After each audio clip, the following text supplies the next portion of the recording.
Welcome to the QB Chronicles, an SMU football podcast with Garrett Gilbert and Kyle Padron. Join former SMU quarterbacks Garrett and Kyle as they break down each week's game, offering insights from their own experiences on the field. In addition to game analysis, we'll also bring you special episodes featuring interviews with past and present SMU players, sharing their stories and perspectives. Whether you're a diehard Mustang fan or just love football, this podcast is your go-to source for all things SMU football. Pony up!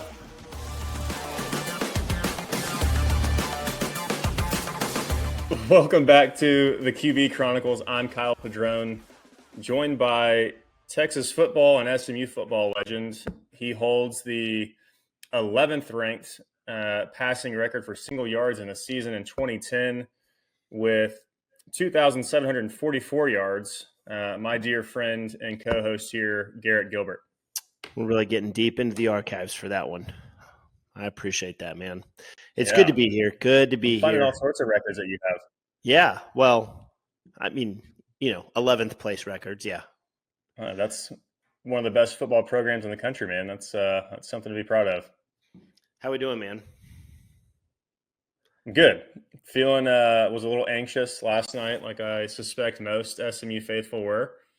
It was an ugly game. You and I were texting during the game, and I think we'll get to a lot of what our texts were saying last night, and I think both of us will probably speak freely to some extent here and express kind of what we saw in the game. And but overall, a win is a win is a win is a win, and we will take it. We are now 7-1, still undefeated in conference, 4-0 in conference now. And man, just an ugly game that our guys found a way to win, and good teams do that. And was happy that we had a shot at the end. There were 5 or 6 different plays or scenarios where it's like, oh man, the game's over. I'm about to turn this off. I can't tell you how many times my shoulders went, and I was like, it's over with. Deflated. And to come out and be able to win a game like that, which we'll get into, everything that happened, but just proud of the way that the guys, hung in there and found a way to win at the end. 100%. I think you start with the good first. You just talked about it. A win's a win, no matter how you do it. I think it's very important to focus on winning. That is not easy to do by any stretch of the imagination, and don't let anybody tell you that it is. You and I have talked about this a little bit this year, but that flight home, long flight home late at night, and instead of coming home 6-2 and letting one slip away, we come home and we got away with one. And now the coaches get to go into the film room today. And we talked about a lot to coach from on the Nevada game. We talked a lot to coach from on the BYU game. We talked about a lot to coach from on the Louisville game and the Stanford game. I mean, there is so much stuff on this tape that we'll certainly dive into it. But to be able to do that after winning, now you start to hope certainly that the players are hearing this and that, they're not thinking, all right, we can get away with anything. I think the probably message was loud and clear after last night. I mean, and Red even said it after the game. We had no business winning that game, and yet here we are at 7-1 and won the game 28-27 thanks to a failed 2-point conversion by Duke in overtime, as well as a missed 42-yard field goal and a missed 30-yard field goal within the last 4 or 5 minutes of the game. So, lot of what ifs, and yet here we are. Yeah, I think just kind of running through stat line offense, when we weren't inside the 10, really in the red zone, 469 yards of total offense. I mean, we're still putting up great yardage. Obviously, you want to see some more points on the board, and there were certain possessions where it just didn't capitalize. And a part of the preview and the Pat and Go special we did earlier this, last week, that, that was something that we were watching for. And we were not super efficient in the red zone. And, typically, back when we were playing, the old adage is, whatever, 469 yards, we're hopeful to have, 45 points, about 10 points per 100 yards. Yep. And 28 on the board. We certainly had a sequence of plays that I was not super fond of personally from the 1 yard line after Roderick took a, I don't know how long that play was, but he, ended up getting caught. Something jumped on his back there at the end. That wasn't fair. Yeah, it was a little gassed. Yeah. I imagine again, since we won, it's probably a more fun and, a lot of teasing and poking in the film room and amongst the locker room and his teammates that he got caught there. But he ended up, later on, I think it might have been a series or two later, making up for it. But, I thought offensively did some good things. Obviously, what sticks out to everybody is the turnovers and the frequency that we're putting the ball on the ground. Like that's just not okay. It's not good football. And I don't know what needs to be done, but, some of these guys, and hopefully, go back and watch Tiki Barber. He had some fumbling issues when he was in his, early part of his career, and he's holding that ball high and tight toward the latter end of his career and didn't have any fumble issues going forward. And I'm hopeful that, whatever is being taught in the film room and then, within the individual position meeting rooms, that these guys are walking to class with a football high and tight against their chest, 3 points pressure, all these things, just constant reminders. But we've got to stop turning the ball over and putting the ball on the ground. We had 6 total fumbles putting the ball on the ground. We only lost 3, thankfully. 6 total turnovers. We're lucky truly lucky to not have 8 or 9 turnovers, right? Right. And so, ball security has got to be a focal point going forward. Penalties, slightly improved. We had 7 for 85. It's still an issue.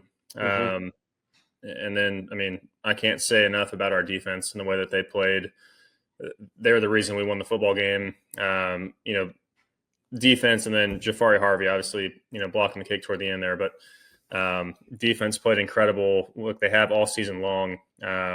No turnovers to speak of, but when they were put in these bad situations, they came up huge and gave us an opportunity to come out and win the game. Yeah, 100%. I'll start there. I'll start with the defense. I thought situationally they were phenomenal. It was sudden change after sudden change after sudden change, and they stood tall. And then, of course, we had the timely block, but the timely stops were just huge. I would say the one thing that I was concerned about on the defensive side of the ball is our pass defense. We did a great job against the run. We'd get them into 3rd and 7, 3rd and 8, 3rd and 10, and then Duke would go ahead and Malik would go ahead and drop back and throw a stick route or throw a stop route at the sticks, and they'd convert. Yep. And we were just letting them. We were just pedaling. And I did see some talk with the officials about them pushing off at the sticks, which they very well may have been, but talk about in the meeting room all the whole week. All right, where are these guys? What's these guys plan on 3rd down? Well, their plan is to throw it to the sticks. You can't get pushed off that mark, and so we've got to do a better job on 3rd down. If there's an area to improve there, it's 3rd down and pass defense. And so I think again, the defense was phenomenal. Can't say enough positive about them and how well they just continue to stand up and stand tall whenever they had to and get stops. Yeah, and a couple of guys to call out. I thought Ahmad Walker was around the football all night and probably missed out on, he was an inch away from multiple interceptions. There were a couple of tip balls that he's jumping in front of that he would have taken back to the house. So, and then Isaiah Nakwobia, he had 13 total tackles. I think he had 8 solo, but 13 total. And then just, you mentioned the situational defense and, offense, turning the ball over, putting them in tough spot after tough spot, and just answering the call. And that's, again, what they've done all season long. Certainly some things to clean up on the defensive side, but can't praise those guys enough for just standing in there and fighting like hell to give us a chance to win a ball game. And offense shows up in overtime. Great run by Brashard. And then, a big stop on that 2-point conversion and ultimately coming out as victors this week against Duke. Yeah, absolutely. Is that enough for the positive stuff? Let's get to the negatives. Let's do the negative. Yeah. We don't need to spend a ton of time talking about the turnovers, the fumbles, that stuff. It's got to stop. We've got to protect the football, and like you already said, we got to finish in the red zone. I'll start there and work backwards. The fumbled exchange I thought on the first drive was a bit of bad luck. The defensive end that we were reading on the zone read charged Kevin, and he tried to pull it, and the ball, it was just, I don't know if the running back clamped down on it too hard or Kevin didn't try to pull it until the last second. Certainly it can't happen, but those are the types of things that you do see happen every now and then on zone read plays, and it was a good play by the defensive end, I thought, to charge. So the rest of the fumbles, inexcusable. I mean, we had, you said it, there was 6 of them, and then we had the 3 interceptions, and I think Kevin just started to, after he threw one, and then he fumbled again, and then he started to press. And so I think that's where, as a quarterback and as a coach, I mean, we were really looking for answers. And what Coach Lashley needs to do as a play caller is find ways to settle them back into the game. Let's get these guys easy touches out in space. Give our guys, flip one out to the edge and let Brashard go run with it. Roderick go run with it. Those guys can go make plays with the ball off screen passes. And so, if they're challenging you at the line of scrimmage, the other area that you can make plays and not, worry about pressing and throwing the ball into trouble is just throwing one-on-one go balls, which we got into a few of. And, that there's basically a stress-free throw for a quarterback as long as you can make sure there's no safety there. So I think that's hopefully not a situation we're in again the rest of the year. But if, it was unfortunate and hard to watch, to be truthful. As quarterbacks, we've been there where nothing's just, you're not really seeing anything that night. And so I hope we can get Kevin back settled in. And we've obviously sung his praises a ton on this show, and we'll continue to do so. We got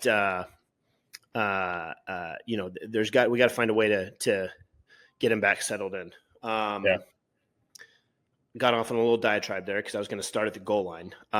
We are not an under center. We are not an under center football team. I'm not a huge fan of deciding, okay, we get down inside the 3 or 4 yard line and we're going to go under center to run quarterback sneak. Like, that's not our offense.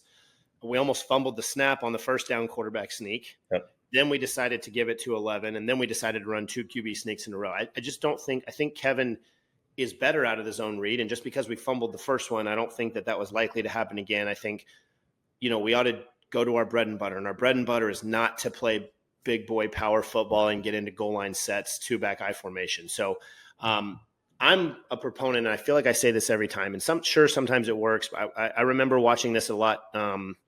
TCU did this when the year they went to the national championship and the Big 12 championship that they lost by way of a goal line stand against Kansas State. They get down in the 1 yard line. They decide to go under center. Like, that's not where you have success. Yep. So do what you're comfortable with, because chances are the quarterback's not that comfortable taking an under center snap. Yeah. And I'm going to stop you right there, Garrett. If I'm a play caller, and this is one of the things that I text you about this, I think, but how does number one not get a touch from the 1 yard line after especially after the first touchdown? Exactly. He plants his foot in the ground and goes and trucks somebody, and then you don't give the guy a chance.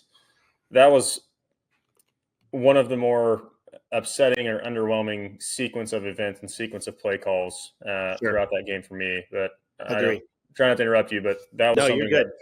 You're good. Brashard's got to get a touchdown there, and LJ's great, but you've got to get at least one touch, and let him see what he can do. I mean, put them both on the field next to each other. Yep. And if you want to use Brashard as bait out onto the wing or something like that, but I completely agree. I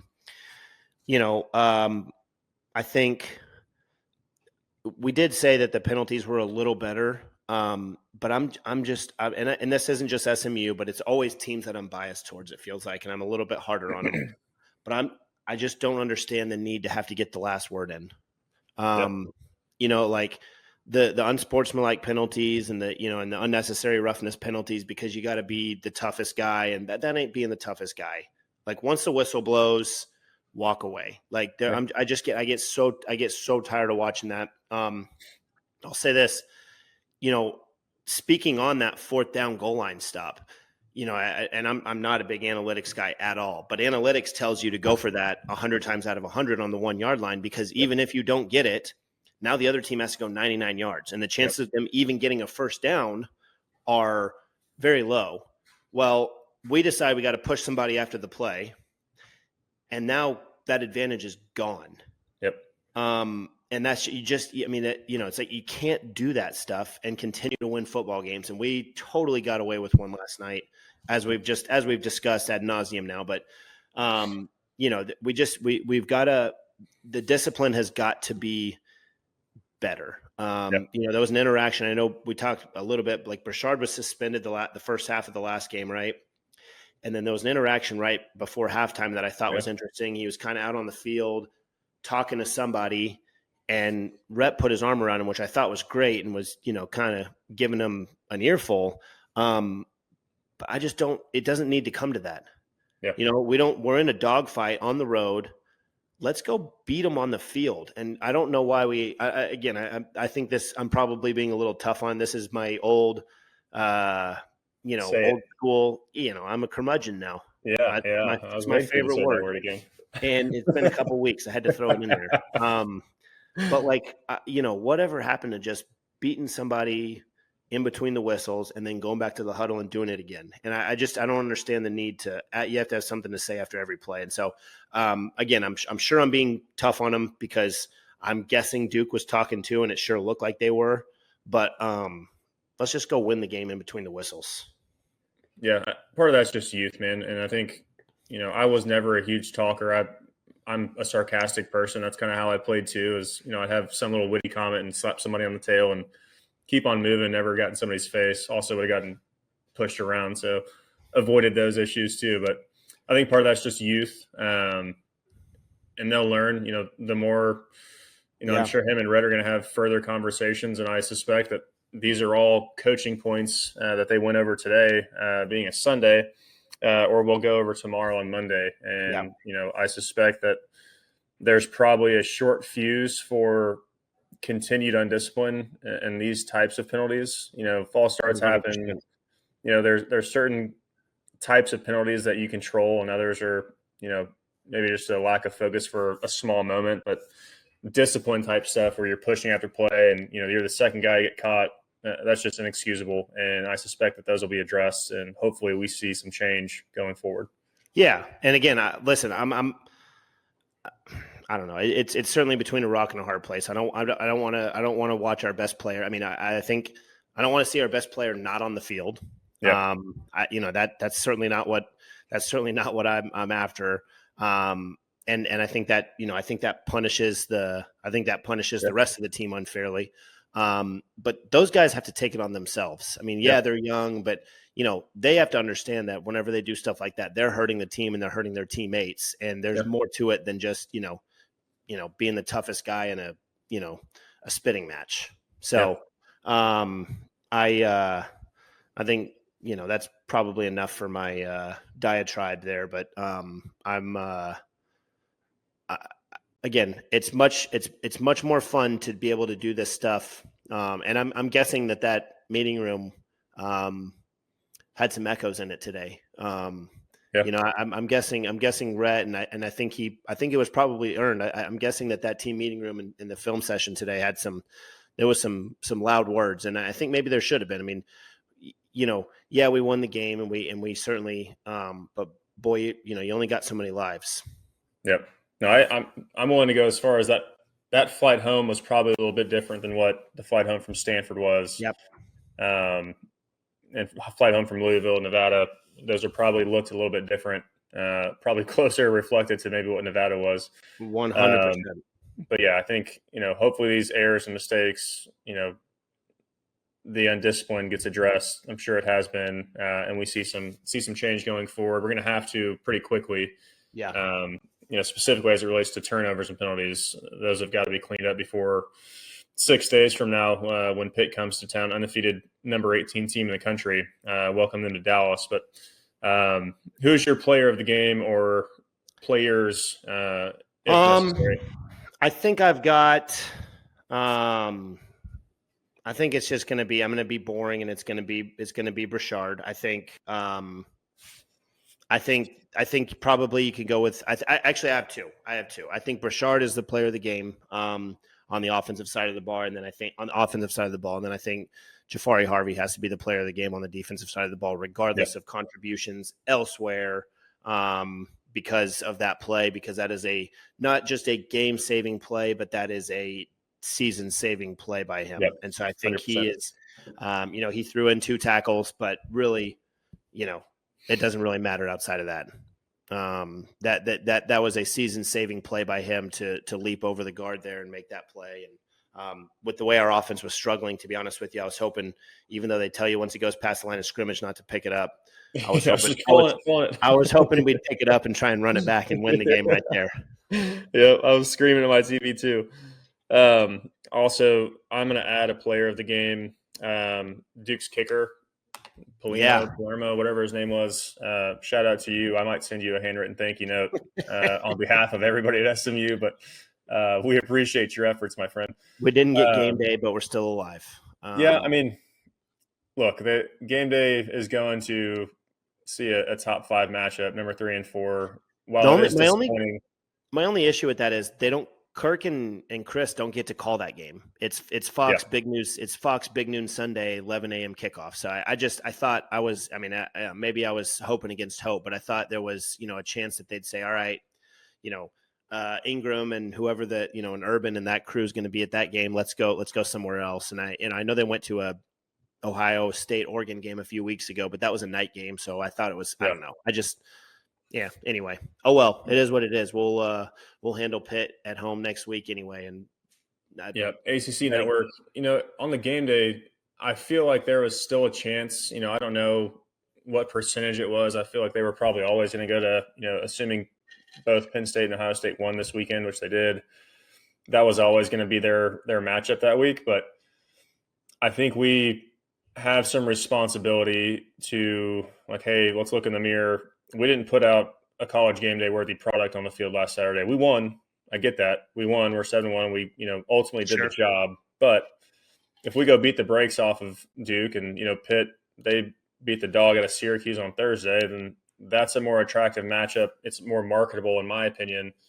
Say, hey, let's take game day down to Dallas. Let's go check them out. But I think the way that we played, we didn't do ourselves any favors. And put ourselves in a great light to be marketed. Another place to improve.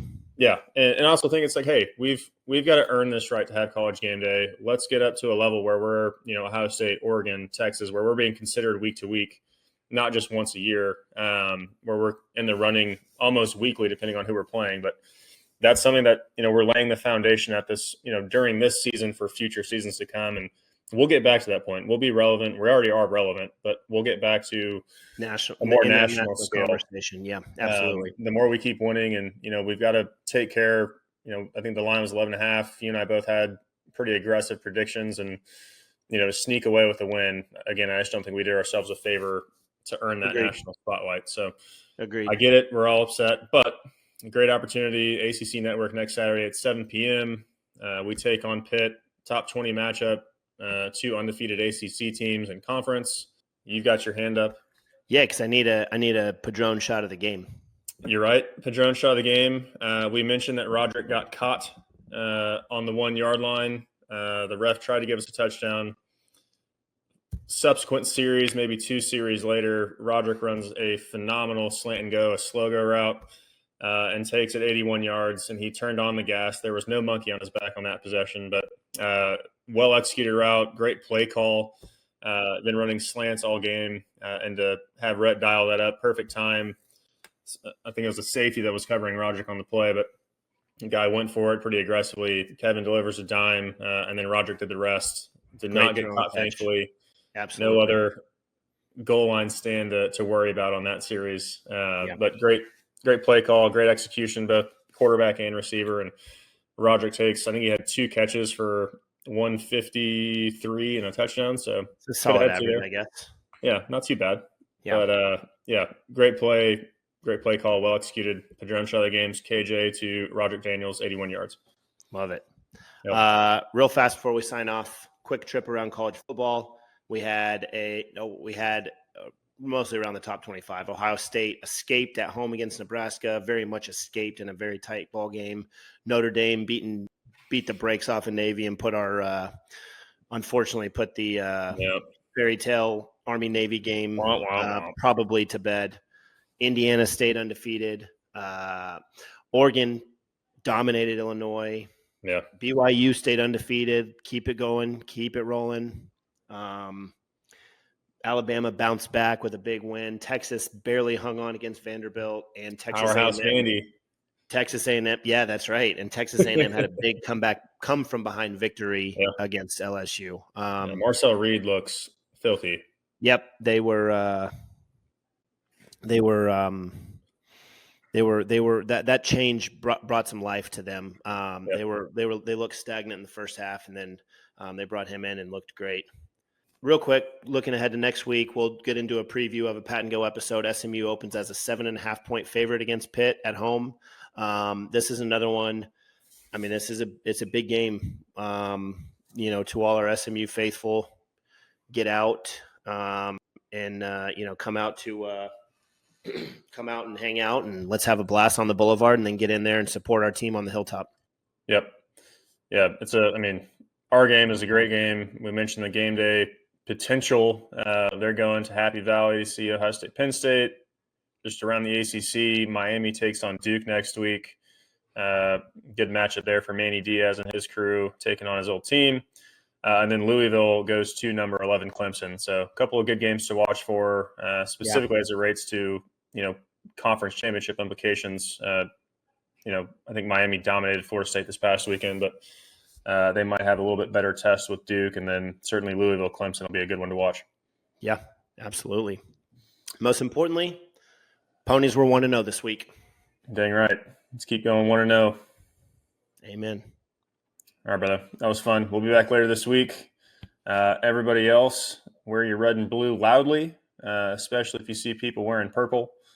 I was in purple, went to the TCU Tech game this weekend, and I ruffled some feathers. Twitter's been unkind to me the last 24 hours, but it's all right. But it's fun. But yeah, come next Saturday, Garrett mentioned it, but 7 p.m. kick, enjoy the boulevard, get in the stadium early, support the guys as they run on the field, and let's deliver a fantastic atmosphere for some top 20 football with significant playoff and conference championship implications. Amen. Love it. Let's go. Pony up.